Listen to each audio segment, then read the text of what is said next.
Hello friends. I am showing you the amazing new camera hidden features. Depth control settings for portrait photos. iPhone XS, iPhone XS Max, iPhone XR. Subscribe my channel if this video is really informative. Step 1.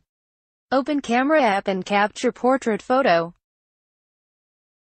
Launch camera and swipe to portrait mode. Now select different photo lighting effects. Studio light. 2.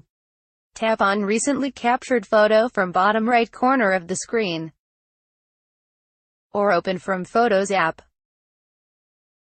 Tap on Edit to get more settings. 3. Change the lighting effect and change depth of field.